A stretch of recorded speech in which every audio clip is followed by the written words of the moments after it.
अच्छा देखो, अब हम मोल्स के ना रेशो वाले क्वेश्चंस कर रहे हैं जो रेशो टू मेथड से होते हैं ना।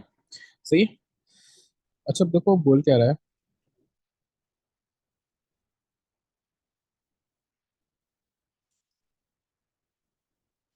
Silicon is a non-metal found in a group 4 of the periodic table. Silicon is manufactured by the reduction of silicon dioxide and carbon. तो ये सिलिकॉन मैन्युफैक्चर्ड होता है जब सिलिकॉन डाइऑक्साइड यानी जो मिट्टी होती है जब उसको रिएक्ट करते हैं कार्बन से तो मतलब सिलिकॉन और कार्बन मोनोऑक्साइड। वो बोले what is the maximum mass of silicon can be made from 300 gram of silicon dioxide. अब देखो उसने यहाँ पे किया क्या है, मुझे ये इक्वेशन दोबारा से लिखते हैं। सिलिकॉन ऑक्साइड है, ये रिएक्ट कर रहा है 2 मोल्स ऑफ कार्बन के साथ और बना रहा है सिलिकॉन प्लस 2CO। सही है। ये जो मोल्स होते हैं ये आपके पास जो पीछे मोल्स लिखे हुए हैं ना 2C हो गया, ये जो लिखे हुए हैं ना 2C हो गया 2CO हो गया, ये होते हैं थियोरेटिकल या एक्सपेरिमेंटल मोल्स बोलते हैं इसको ना। और कहीं पे इसको रेशो भी लिखा होता है। अब इन्हीं से हम ना सब चीजें फाइंड आउट करेंगे। देखो क्या है हमारे पास मैक्सिमम जो है, वो क्या बोले what the maximum mass of silicon that can be made. इस सिलिकॉन का उसने वो मास पूछा। सिलिकॉन का मास पूछ लिया that can be made from 300 gram of silicon dioxide. 300 gram of silicon dioxide से कितना मास बन रहा है सिलिकॉन का। ठीक है। तो देखो इसके लिए बहुत ही आसान तो मेथड है। ठीक है। ये दो चीजें हमें गिवन है। ये mass of silicon dioxide given है और उसने हमसे सिलिकॉन का मास पूछ लिया ना, एक का मास देके दूसरे का मास पूछ लिया। तो देखो ये 3 स्टेप में होता है। ठीक है। फर्स्ट स्टेप में आपने क्या करना है, सबसे पहले मोल्स ऑफ सिलिकॉन डाइऑक्साइड निकालना है। क्या निकालना है, मोल्स ऑफ सिलिकॉन डाइऑक्साइड आपको निकालना है सबसे पहले।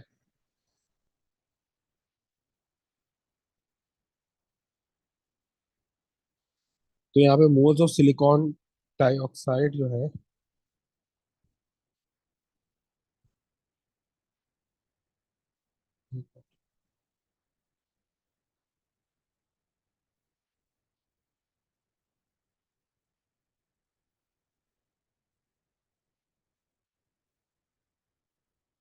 अच्छा देखो यहाँ पे आपके पास मोल्स ऑफ सिलिकॉन डाइऑक्साइड कैसे आएंगे।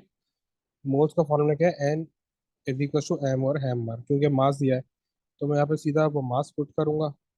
ठीक है।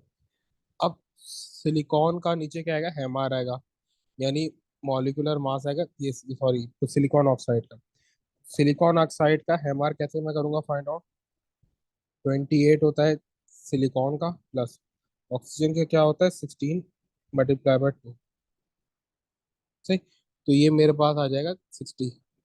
ये मेरे पास कितना आ जाएगा, 60 आ जाएगा। ठीक है। यानी 300 डिवाइडेड बाय 60, तो मेरे पास मोल्स आ जाएंगे कितने, 5 मोल्स। ये मोल्स किसके आ गए, सिलिकॉन ऑक्साइड के आ गए। ये मेरे पास मोल्स आ गए सिलिकॉन ऑक्साइड के। अब मैं क्या करूंगा, सेकंड स्टेप में रेशो मेथड अप्लाई करूंगा। रेशो मेथड क्या, मुझे कंपेयर किस किस को कराया उसने, मुझे कंपेयर कराया सिलिकॉन ऑक्साइड से सिलिकॉन को, सिलिकॉन ऑक्साइड से सिलिकॉन को कंपेयर करा है। अब इन दोनों का रेशो क्या है, 1:1 का, यानी यहाँ पे भी अगर 1 मोल है तो यहाँ पे भी 1 मोल है, 1:1 का रेशो बन रहा है ना। यानी SiO2 रेशो SI, रेशो क्या बन रहा है, यहाँ पे भी 1 मोल है यहाँ पे भी 1 मोल है, तो 1:1 का रेशो है। जब सिलिकॉन ऑक्साइड के 5 मोल्स होंगे जो एक्चुअल मोल्स है, तो बताओ सिलिकॉन के कितने मोल्स होंगे। अब इनको क्रॉस मल्टीप्लाई करेंगे और उसका भी आंसर क्या आ जाएगा, 5। तो ये सिलिकॉन के भी कितने आ गए, 5 मोल्स आ गए। ठीक है, ये सिंपल रेशो को मेथड से किया है। से उसके बाद थर्ड स्टेप में क्या करेंगे, मेरे पास सिलिकॉन के मोल्स आ गए। अब इसका मास निकालना है, वही वाला फॉर्मूला अप्लाई करेंगे, कौन सा, N is equal to M और एम आर। मास निकालना है ना, तो एम आर को यहाँ ले जाएंगे तो ये जाएगा एन इंटू एम आर। और मास नंबर ऑफ मोल्स मेरे पास 5 है, सिलिकॉन का एम आर आ रहा है 28। तो 5 इंटू 28 आंसर आएगा 140। 140 ग्राम ऑफ सिलिकॉन मेरे पास आंसर आ रहा है। अब ये 3 स्टेप्स में करना है, ये 3 स्टेप्स देख लो। यही 3 स्टेप्स हमेशा होंगे फॉलो ना। ठीक है, यही 3 स्टेप्स हमेशा होंगे फॉलो। कौन कौन से 3 स्टेप्स फॉलो होंगे? सबसे पहले आप वो मास निकालोगे, सॉरी वो मोल्स निकालोगे जिसके मास दिए हुए हैं। यहाँ पे हमें मास या कोई भी वैल्यू दी हो उसके मोल्स निकालने हैं। जैसे यहाँ पे हमें उसने दिया हुआ है सिलिकॉन ऑक्साइड का, सब कुछ दिया हुआ था, मास दिया हुआ था। तो हमने सबसे पहले स्टेप 1 में क्या किया, सिलिकॉन ऑक्साइड का मास निकाला स्टेप 1 में। फिर उसके बाद क्या किया है, उसने ये कंपेयर किसको कराया था, सिलिकॉन ऑक्साइड का मास देके सिलिकॉन का मास, ये पूछा था उसने। तो हमने क्या किया, इन दोनों को कंपेयर किया, सिलिकॉन ऑक्साइड और सिलिकॉन को। दोनों में 1:1 का रेशो है, यहाँ पे भी इसके 1 मोल है और यहाँ पे भी सिलिकॉन के भी 1 मोल है, तो 1:1 का रेशो मैंने यहाँ पे अप्लाई कर दिया। और यहाँ पे जो हमने वो मोल्स निकाले थे कितने, सिलिकॉन ऑक्साइड के 5।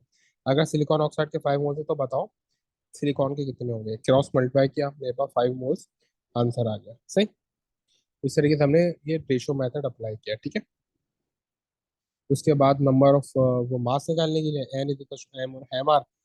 एम मैंने निकालना है तो क्या हो जाएगा formula, N into M R. फिर 5 इंटू 28 और 140 मेरे पास आंसर आ गया सही। इस तरीके से करना है। अच्छा देखो मेरे पास ये क्वेश्चन है। The equation for the reaction of iron and steam is shown. Iron का स्टीम से रिएक्शन हो रहा है और क्या बन रहा है, 3Fe is reacting with 4H2O to form Fe, the Fe3OH4 O4 plus 4H2O। फिर बोले कैलकुलेट द मैक्सिमम मास। अच्छा सबसे पहले तो ये इक्वेशन दोबारा लिख लो, ठीक है।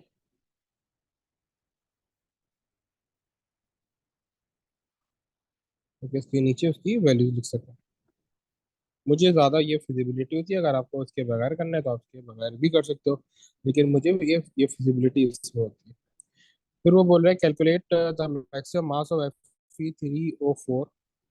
Fe3O4 का मास पूछ लिया उसने। That can be formed when 3.92 gram of iron react with excess steam। 3.92 gram 39.2 gram steam iron react कर रहा है स्टीम के साथ, आयरन का मास दे दिया।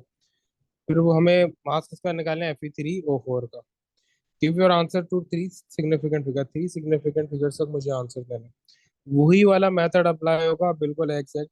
स्टेप 1 मेरे पास क्या होगा, स्टेप 1 में आपको जो मुझे आयरन का वो मास दिया हुआ है ना 39.2, इसका इससे हम मोल्स निकालेंगे। N is equal to M over M R. तो मोल्स क्या आ जाएंगे मेरे पास, एम है 39.2 और आयरन का एम आर होता है 56 यानी ए आर। तो मेरे पास number of moles of iron कितने आ गए, 0.7। ठीक है, 0.7 मोल, ये मेरे पास आ गए मोल्स ऑफ आयरन। अब मैं रेशियो मेथड अप्लाई करके मोल्स ऑफ Fe3O4 निकालूंगा जिसका मुझे मास निकालना है। स्टेप 2 क्या है, रेशियो मेथड अप्लाई होगा, ठीक है।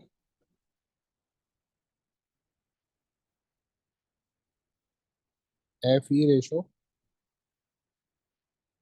Fe3O4। देखो जब मेरे पास Fe के यहाँ पे Fe के 3 है और आयरन Fe3O4 का 1 है, तो जब Fe के 3 है तो Fe3O4 का 1 है, सही है। तो जब Fe के 0.7 होंगे तो बताओ Fe3O4 के कितने होंगे, ठीक है। क्या यहाँ पे क्या था, Fe के 3 है, Fe के 3 है और Fe3O4 का 1 है, तो मैंने यहाँ कर दिया Fe के 3 है तो Fe3O4 का 1 है। जब Fe के जो एक्चुअल मोल है 0.7 होंगे, 0.7, तो बताओ कि Fe3O4 के कितने होंगे। क्रॉस मल्टीप्लाई किया तो मेरे पास आंसर आ गया मोल्स ऑफ Fe3O4। ये मेरे पास आंसर आ रहा है 0.233, ठीक है। 0.233 ये मोल्स आ गए Fe3O4 के। अब मैं थर्ड स्टेप में क्या करूंगा, यही मोल्स का फॉर्मूला लगा के, यही मोल्स का फॉर्मूला लगा के N is equal to M और एम आर मास निकाल लूंगा।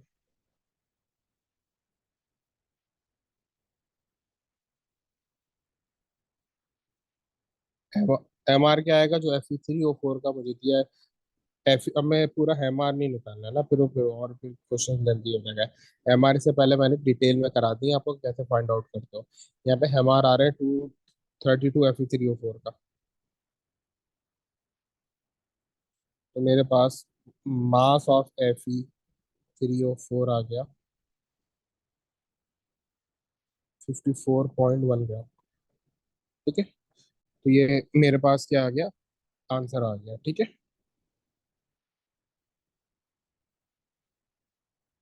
ये मेरे पास आंसर है।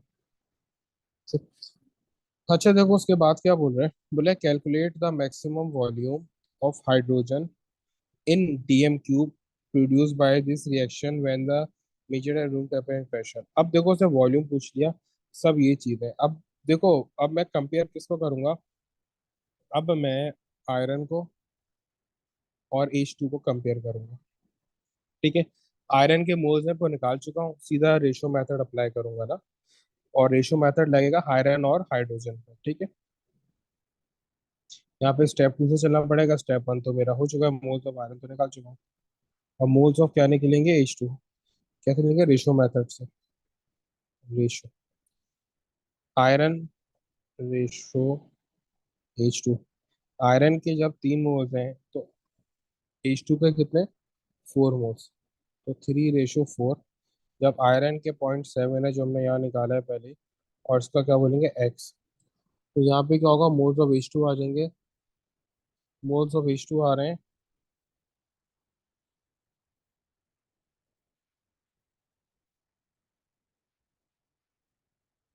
मोल्स ऑफ H2 आ रहे हैं 0.933। ये मोल्स ऑफ H2 आ गए। अब थर्ड स्टेप करूंगा। देखो अब इसमें मुझे वॉल्यूम निकालना है, तो मोल्स वाला फॉर्मूला, वो मास वाला फॉर्मूला तो अप्लाई नहीं कर सकता ना, मुझे क्या निकालना है, वॉल्यूम निकालना है। तो क्या होगा, वॉल्यूम वाला फॉर्मूला अप्लाई करूंगा, N = V/VR। सही है, V की वैल्यू उसने मैंने निकालनी है, तो ये जाएगा V = N × VR ना। इस तरीके से वो मास में होता था, N × MR होता था। तो N की वैल्यू मुझे दी हुई उसने 0.933। VR की वैल्यू उसने मुझे देखो गिवन होती है 24, वो डीएम क्यूब से पहले भी बता चुका हूँ। ये वो कांस्टेंट होती है रूम टेम्परेचर प्रेशर से, रूम टेम्परेचर और प्रेशर का जिक्र किया है ना। ठीक है, तो ये मेरे पास आ जाएगा 24, और मेरे पास आंसर आ गया यहाँ पे 22.4 डीएम क्यूब। अच्छा, कुछ स्टूडेंट को क्वेश्चन हो रहा है कि सर ये 4 कहाँ से आया। देखो H2 के मोल्स कितने, 4 है ना, H2 के मोल्स 4 है। तो फिर ये यहाँ से है क्योंकि हमने H2 और आयरन को कंपेयर किया। H2 के 4 है ना, आयरन के 3 है, तो 3:4 का मैंने रेशो लिया। ठीक है, तो H2 के कितने, H2 के 4 है, H2 के कितने, H2 के 4 है, और आयरन के 3 है, तो 3:4 यहाँ से लिया, 4 यहाँ से है, क्या 4 H2 के मोल्स दिए हुए इक्वेशन में। सही।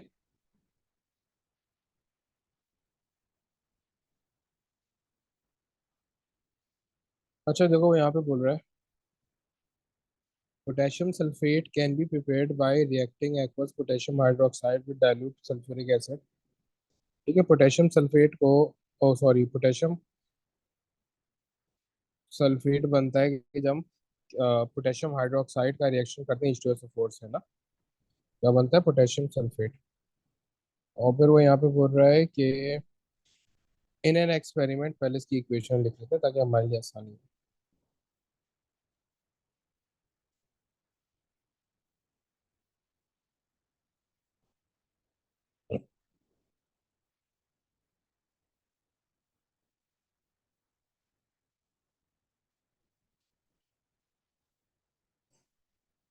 In an experiment 20 cm³ of 0.654 mole per dm cube of sulphuric acid. ये जो यूनिट दिया हुआ है ना, मोल पर डीएम क्यूब, ये कंसंट्रेशन का होता है यूनिट, कंसंट्रेशन बराबर होती है ना N/V के। तो यही वो यूनिट बनता है ना, ऊपर आ रहा है N यानी मोल्स आ रहे हैं, नीचे आ रहा है ये वॉल्यूम, तो ये बन गया N/V। ठीक है, ये कंसंट्रेशन का यूनिट होता है, तो कंसंट्रेशन की वैल्यू है। वो बोल रहा है कि अगर सल्फ्यूरिक एसिड के हमें वॉल्यूम दे दिया जाए 20 cm³, सही, तो सबसे पहले CM³ को DM³ में चेंज करेंगे। जब CM³ को DM³ में चेंज करेंगे तो उसको 1000 से डिवाइड कर देंगे तो मेरे पास आंसर आ जाएगा 0.02 DM क्यूब। सही है। क्योंकि हमें डीएम क्यूब में चाहिए होता है वॉल्यूम, सीएम क्यूब में नहीं चलता है। ठीक है, तो हम 1000 से डिवाइड कर देंगे, क्योंकि 20 CM क्यूब है, 1000 से डिवाइड करेंगे तो ये आ जाएगा 0.02 DM क्यूब। ठीक है, सीएम क्यूब से डीएम क्यूब में चेंज हो गया। कंसंट्रेशन दी हुई है 0.654 मोल per dm cube.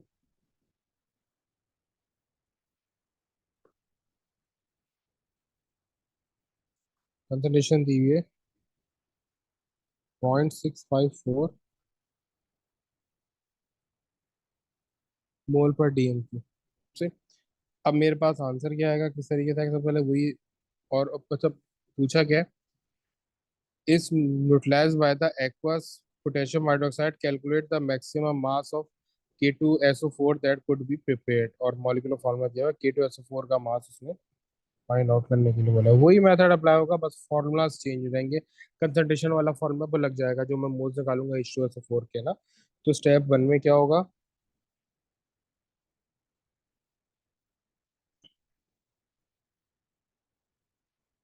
Step one में मैं H2SO4 का जो है N is equals to C is equals to N over V है। ठीक है, तो मुझे मोल्स निकालने हैं, तो ये क्या हो जाएगा N इंटू सी वी। ठीक है, वी सी के साथ चले आएगा। तो एन इज इक्वल टू सी के, कंसंट्रेशन कितनी है 0.650, ये रही ना कंसंट्रेशन। मोल्स की वॉल्यूम कितना है 0.02, ये रहा वॉल्यूम, डीएम क्यूब में लेना है। ठीक है, तो मेरे पास यहाँ पे आंसर आ जाएगा। मेरे पास नंबर ऑफ मोल्स कितने आ रहे हैं, नंबर ऑफ मोल्स मेरे पास आ रहे हैं,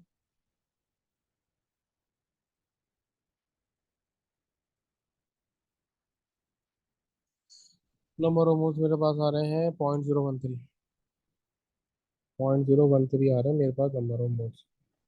ये मेरे पास नंबर ऑफ मोल्स आ गए। अब मैं क्या करूंगा, रेशियो मेथड अप्लाई करूंगा स्टेप टू में। ठीक है, रेशियो मेथड अप्लाई करूंगा तो किस किस को मैं कंपेयर कर रहा हूँ, मैं यहाँ पे कंपेयर कर रहा हूँ H2SO4 को K2SO4 से। अब देखो, एक बात याद रखना मेरी, एक बात याद रखना, अगर दोनों का रेशो सेम हो तो दोनों के मोल्स भी सेम होते हैं। जैसे यहाँ पर एक H2SO4 का रिएक्शन एक K2SO4 से हो रहा है ना, एक H2SO4 का रिएक्शन एक ही K2SO4 से हो रहा है, तो ये दोनों के मोल सेम होंगे, दोनों के मोल्स क्या होंगे, सेम होंगे। ठीक है, तो जो मोल्स मेरे पास H2SO4 के मैंने निकाले हैं अभी, वही मोल्स मेरे पास K2SO4 के भी होंगे। ठीक है, जो कि कितने हैं 0.013।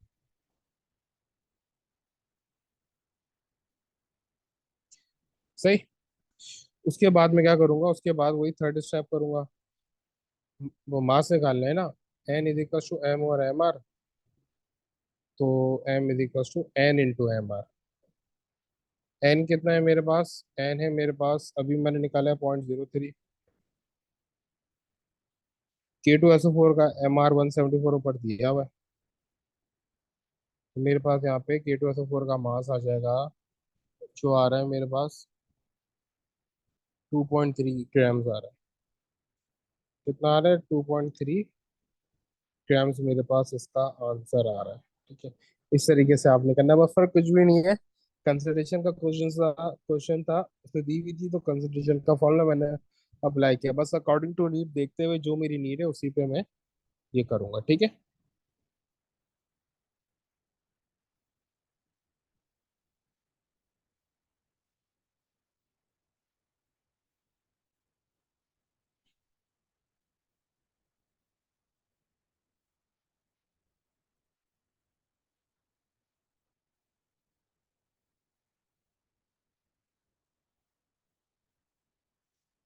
अच्छा, तो कोई क्वेश्चन है मेरे पास अब। Aqueous ammonium nitrate NH4NO2 decomposes when heated as shown. ठीक है, NH4NO2 जो है उसका डिकम्पोजर है N2 और H2O में। वो बोले पहले इसकी इक्वेशन लिख लो।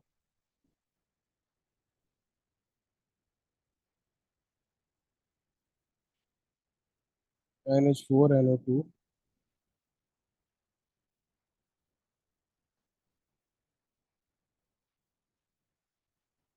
NH4NO2 is reacting with N2 to form 2H2O. अब वो बोल रहा है 25 cm cube sample, a 25 cm cube sample of 0.1 mole per dm cube of NH4NO2 is heated.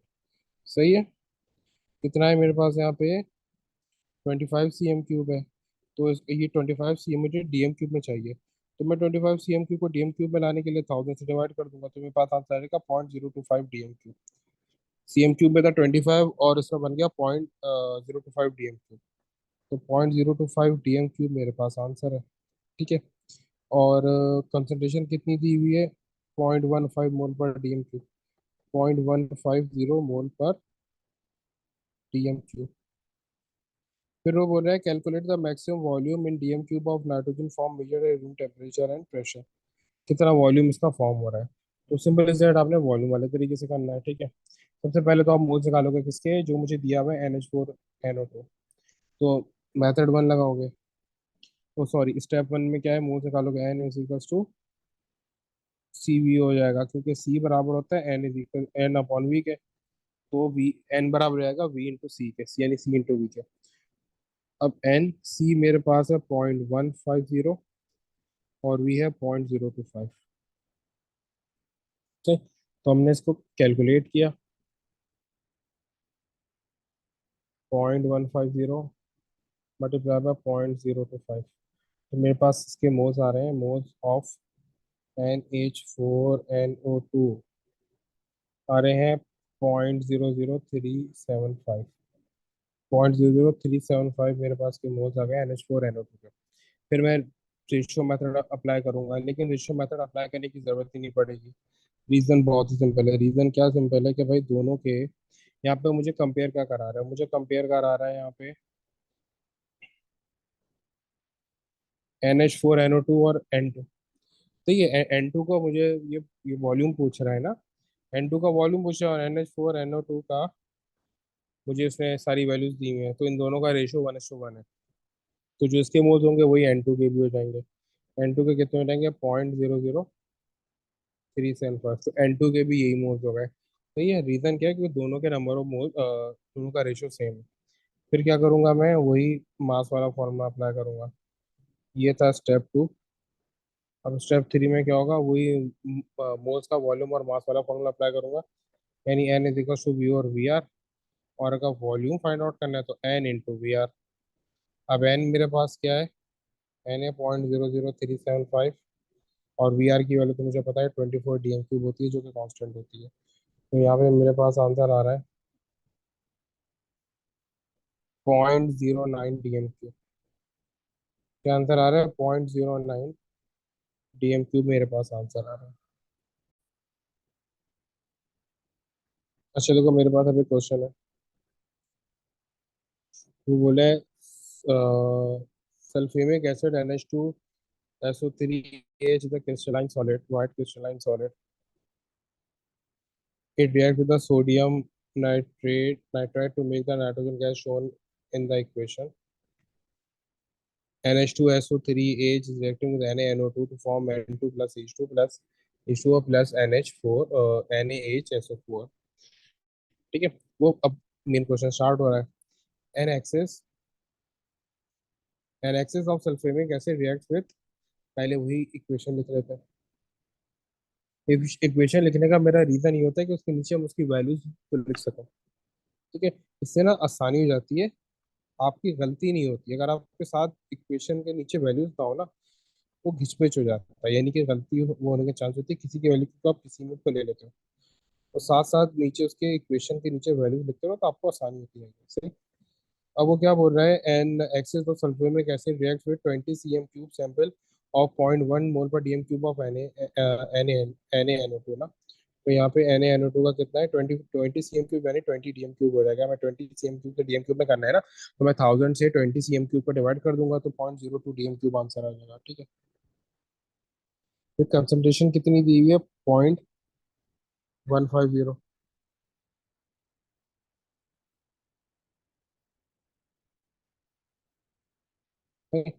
अब वो बोला है N2 का मुझे को बताओ क्या है। वॉल्यूम कितना है, calculate the maximum amount in DM cube of nitrogen found measured eight room temperature and pressure. इसका वॉल्यूम पूछ लिया मुझसे नाइट्रोजन का। देखो वही फॉर्मूला अप्लाई हो रहा है, डिफरेंस कुछ भी नहीं है। ठीक है, सबसे पहले मोल्स निकालूंगा पार्ट वन में। मोल्स कैसे आएंगे, कोई एन इंटू सी वी, अब तो फॉर्मूला भी ड्राइव नहीं करते, एन इंटू सी वी लिख दे क्योंकि कंसंट्रेशन में वॉल्यूम दिया हुआ है। एन कंसंट्रेशन मेरे पास है 0.150 और वॉल्यूम है 0.02।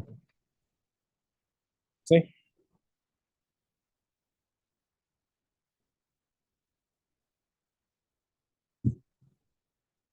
तो मेरे पास यहाँ पे आंसर आ जाएगा 0.003।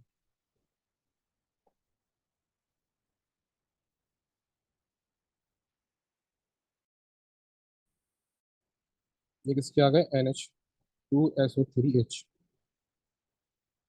ठीक है, अब रेशो मेथड अप्लाई करेंगे और देखेंगे कि जो उसने हमें कंपेयर करा है, कंपेयर क्या क्या करा है, कंपेयर ये दोनों चीजें कराई हुई है, NaNO2। अच्छा मैंने गलती से मोल, ये NaNO2 के मोल्स है। NaNO2 को कंपेयर कराया हुआ है N2 से, NaNO2 को उसने कंपेयर कराया हुआ है N2 से।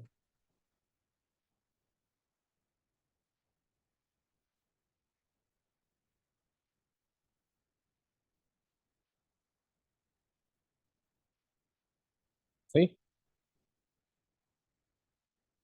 अब रेशो में कंपेयर करेंगे NaNO2 और N2 को, दोनों में सेम रेशो है, 1:1 का रेशो है, तो जो मोल्स NaNO2 के थे वही मोल्स N2 के भी होंगे। तो मेरे पास क्या आ जाएगा, मोल्स ऑफ N2 कितने आ गए, 0.033 मोल्स। ठीक है, अब स्टेप थ्री में क्या करोगे आप, स्टेप थ्री में स्टेप थ्री में क्या करना है, अब स्टेप थ्री में इनका वॉल्यूम निकालना है, N is equals to V over V R. तो वी बराबर होगा एन इंटू वी आर के। तो ये रहेगा वी एन है मैं आपके पास 0.03 और वी आर होता है 24 TM। तो आपके पास आंसर क्या आ रहा है, आंसर आ रहा है 0.003 × 24। बस आ गया 0.072 DM3 आपके पास, ये आ रहे हैं number of moles of N. ठीक है, इस तरीके से आपने करना है। अच्छा देखो, ये जैसे मेरे पास एक क्वेश्चन है, magnesium carbonate react with magnesium carbonate react with dilute HCl। Magnesium carbonate dilute HCl से रिएक्शन कर रहे हैं ना, magnesium carbonate react with dilute HCl से रिएक्शन कर रहे हैं मैग्नीशियम कार्बोनेट। ठीक है, और बन क्या रहा है MgCl2 plus CO2 plus H2O। अब वो यहाँ पे बोल रहा है वैन 25 cm, दोबारा ये पूरा लिख लेते हैं। ठीक है, equation MgCO3 plus 2HCl gives off MgCl2 plus CO2 plus H2O। सही। अब वो बोल क्या रहा है, when 25 cm cube of dilute hydrochloric acid is added, कितना, 25 cm cube of dilute hydrochloric acid, 25 cm cube है तो ये ऑब्वियसली 1000 से डिवाइड होगा डीएम क्यूब में चेंज करने के लिए, तो ये 0.05 DM क्यूब बन जाएगा।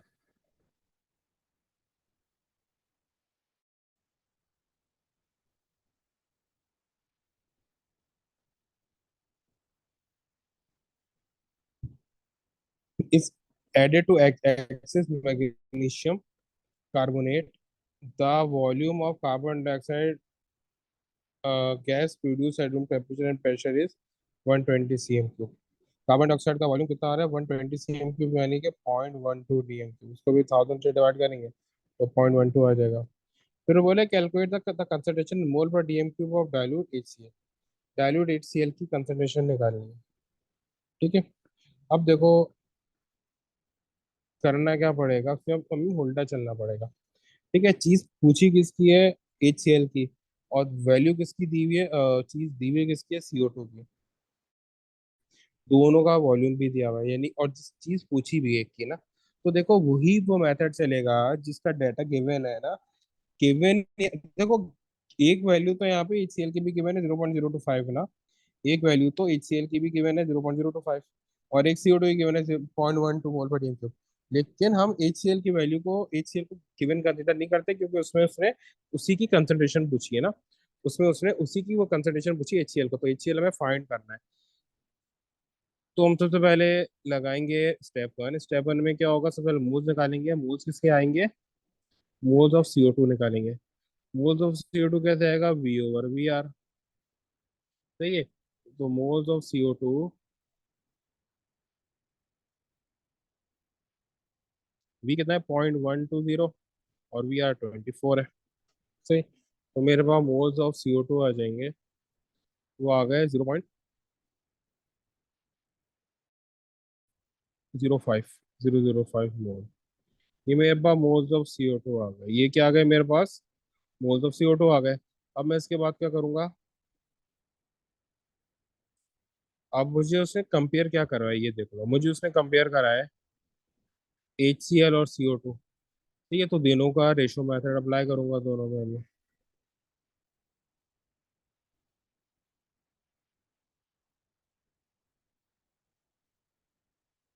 तो अब यहाँ पे क्या है, HCl रेशो CO2। HCl अगर मेरे पास 2 है, यहाँ पे 2 थे ना, और CO2 1 है। पीछे 1:1 के रेशो ज्यादा बन रहे थे, तो हमें स्टेप 2 करने की जरूरत नहीं पड़ी थी। अब क्योंकि यहाँ पे 1:1 का रेशो नहीं है, 2:1 का रेशो है, तो मुझे रेशो अप्लाई करना पड़ेगा। HCl 2 है तो CO2 1 है। ठीक है, तो जब CO2 0.005 है, तो बताओ HCl कितना होगा। मल्टीप्लाई कर दिया, मेरे पास मोल्स ऑफ HCl आ रहा है। मोल्स ऑफ HCl मेरे पास आ रहे हैं 0.01। कितना आ रहा है, 0.01 आ रहा है। अब थर्ड स्टेप वही होगा, नंबर ऑफ मोल्स निकालने हैं किसके, सॉरी कंसंट्रेशन निकालनी है HCl की। वही कंसंट्रेशन वाला फॉर्मूला अप्लाई कर दूंगा, C = N/V। एन है मेरे पास 0.01। सी है, और वॉल्यूम है 0.025। तो आंसर मेरे पास आ रहा है 0.4 मोल पर DMQ। क्या आंसर आ रहा है, 0.4 मोल पर DMQ। देखो, ये थोड़ा थोड़ा मुश्किल क्वेश्चन था। मुश्किल किस हिसाब से था, देखो उसने यहाँ पे चीजें अलग कर दी। उसने मुझे HCl भी मुझे वॉल्यूम दिया, और CO2 का भी मुझे वॉल्यूम दिया है। फिर उसने मुझसे HCl की कंसंट्रेशन पूछ ली है, किसी कंसंट्रेशन पूछ ली है, HCl की कंसंट्रेशन पूछ ली है। तो ये तो मैं क्या करूंगा, CO2 को यूज करूंगा और उससे HCl का की कंसंट्रेशन निकालूंगा। सबसे पहले मैंने CO2 के मोल्स निकाले, NCO2 = V/VR से। देन सेकंड स्टेप है, जब मैंने मोल्स निकाल लिए, तो मैंने रेशो मेथड से HCl के मोल्स निकाले। ठीक है, फिर थर्ड स्टेप में जब मैंने HCl के मोल्स निकाल लिए, तो मैंने C = N/V में जो मोल्स अभी मैंने निकाले हैं 0.01, उसको डिवाइड कर दिया इसकी वॉल्यूम से, तो ये आ गया 0.025 कंसंट्रेशन आ गई इसकी। सही, इस तरीके से करना है।